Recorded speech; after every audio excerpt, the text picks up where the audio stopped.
Olá, aluno! Vamos iniciar agora a videoaula que fala sobre o SESMIT, o Serviço Especializado em Engenharia de Segurança e em Medicina do Trabalho. Esta é a NR4.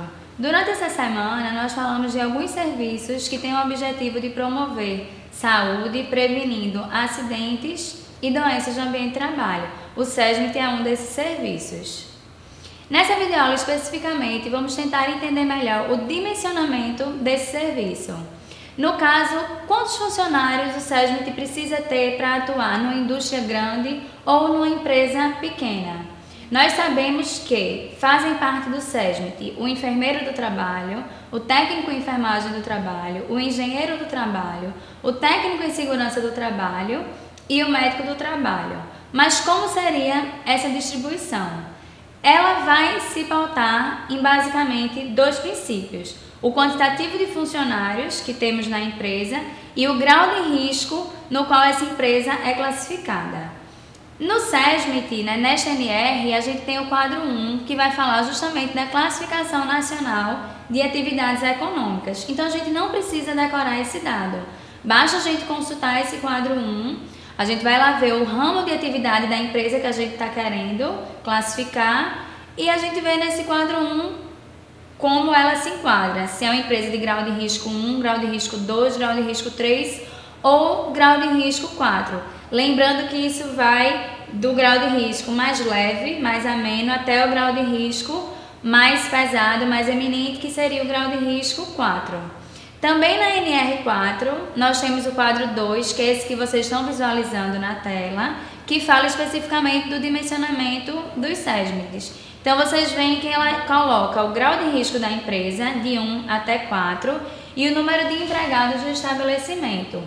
Por exemplo, de 50 a 100 empregados, de 101 a 205, de 251 a 500 empregados. Então, nós vamos cruzar essas informações. Por exemplo, vamos imaginar que eu tenho uma empresa que tem 900 funcionários e que ela faz parte do grau de risco 3. Então, por essa tabela que a gente está visualizando, por esse quadro 2, a gente vai ver que essa empresa se enquadraria neste momento. Aqui, então, ela precisaria ter 3 técnicos de segurança do trabalho, um engenheiro de segurança do trabalho e apenas um médico do trabalho. A equipe de enfermagem ela não precisaria ainda fazer parte dessa empresa.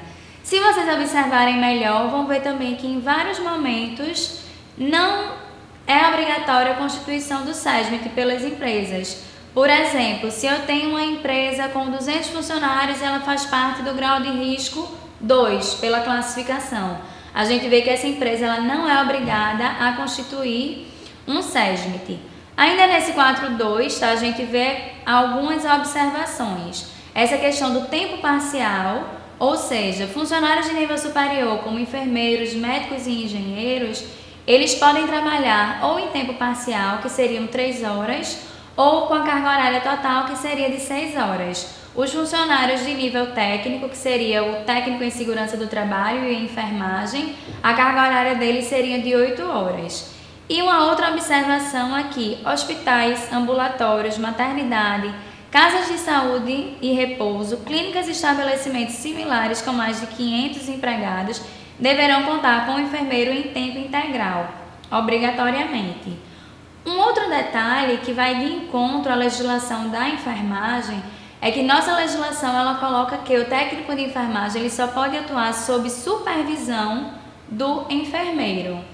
E a gente vê que por esse quadro, o técnico de enfermagem ele aparece antes do enfermeiro. Dessa forma, ele estaria infringindo a sua legislação trabalhista. Então, a partir do momento que o técnico de enfermagem ele entra nas empresas, para que ele não infrinja a sua legislação trabalhista, para que ele esteja trabalhando de acordo com sua lei do exercício profissional, é preciso que tenha também o enfermeiro nesse ambiente. Para finalizarmos, só alguns detalhes importantes, tá? As empresas que possuem mais de 50% de seus empregados em estabelecimentos ou setores com atividade cuja gradação de risco seja de grau superior ao da atividade principal, elas deverão dimensionar o seu SESMIT em acordo com essa função de maior grau de risco. Imaginem vocês, por exemplo, uma empresa automobilística que o ramo principal de atividade seja a venda de automóveis, mas que no seu interior funcione uma oficina mecânica. A atividade principal é vender carros, mas a maioria dos seus funcionários eles trabalham na oficina. Então o SESMIT ele vai ter que ser dimensionado de acordo com o grau de risco da oficina mecânica e não de venda de carros. E um último detalhe são as empresas sazonais, tá? Que só funcionam em algumas épocas do ano. E aí, para a gente fazer esse dimensionamento, a gente vai tomar como base de cálculo o ano anterior, o quantitativo de funcionários do ano anterior. Encerramos agora essa videoaula. Espero que tenham aproveitado. Bons estudos!